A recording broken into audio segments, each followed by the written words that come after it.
raggiungendo anche il sogno di 100.000 turisti all'anno in Sicilia, anche perché le nostre risorse naturali, paesaggistiche ce lo consentono. Sicuramente bisogna investire maggiormente nel settore delle infrastrutture.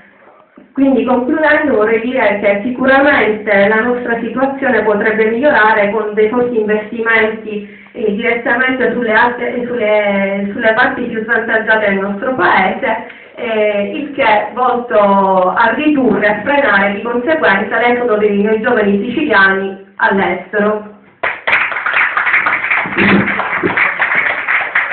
Ringraziamo Irene per una esaustiva relazione che ha fatto. Tra l'altro posso aggiungere che io che sono produttore di uva, di vini, di uva da mosto, posso dirvi che abbiamo una specialità siciliana che è il catarratto, che ha il pregio di non irrancidire conflitto alla cantina sociale, quindi è una uva che resiste nel tempo e tra l'altro nella zona di Trapanese raggiunge una relazione già direttamente come mosto di 21-22 gradi, che è una cosa eccezionale. Quando pensate che le uve tanto decantate della Francia o del Veneto arrivano a 8, 9, 10, 11 gradi, quindi siamo da questo punto di vista stati baciati dalla fortuna, perché la nostra terra, tra l'altro dice un amico mio veneto che sta in Sicilia, dice io ho una terra così bella, così florida, non l'ho mai vista mai, perché praticamente finisce una coltura e ne comincia l'altra, cioè in Sicilia non si morirà mai di fame.